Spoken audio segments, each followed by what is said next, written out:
I was 39 years old before I would consider the possibility of mental illness in my life. Even then, during the 6-month battle with severe anxiety that hit me that year, I viewed it as an aberration. I thought it was like when I had mumps and chickenpox as a child. Really weird and disconcerting, but something that would just go away at some point. Oddly, it wasn't like I'd never had to talk about mental health issues. I worked in politics.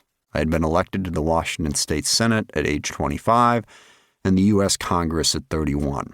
I regularly met with mental health advocates. We discussed the need for greater public policy support for people with mental health issues and the importance of increasing funding for mental health services. Several times a year, I had these meetings. I strongly supported the efforts of these advocates. Sometime in the early 2000s, one of these meetings was wrapping up when one of the advocates asked a final question. Have you or anyone in your family ever had a mental health issue?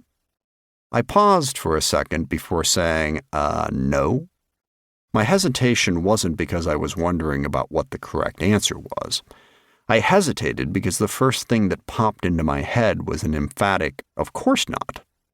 And I could sense by the way the woman had asked the question that such a dismissive answer wasn't going to go over well. I had to at least appear like I didn't think the question had such an obvious answer in the negative. I just didn't think of mental illness as applying to a normal person like me. Mental illness was one flew over the cuckoo's nest. It was the guy at the bus stop rocking back and forth and mumbling to himself about the power of the Lord Almighty.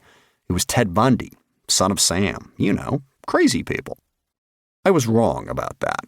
Normal people struggle with mental illness all the time, and what constitutes normal in the first place is something none of us should be so quick to judge. That raises the question, what does rise to the level of being considered a mental health issue? And the follow-up, what exactly needs to be happening to you for you to decide to seek help?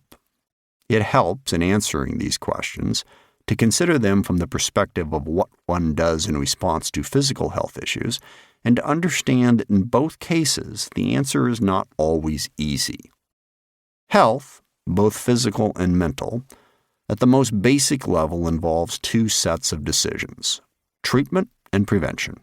Ouch, that hurts. Do I need to do something about it? And if I take these actions, maybe then I won't wind up in pain or discomfort in the first place. You have a headache. It could be a tumor, but probably not. You don't immediately get an MRI. You either ride it out or take some over-the-counter pain medication. This example combines my two basic points. First, don't ignore healthcare problems. Address them and take appropriate action. Second, appropriate action requires thought. The amount of thought will vary depending on the problem, but both our bodies and our healthcare system are complicated enough that we all need to spend at least some time considering how to address the healthcare challenges facing us.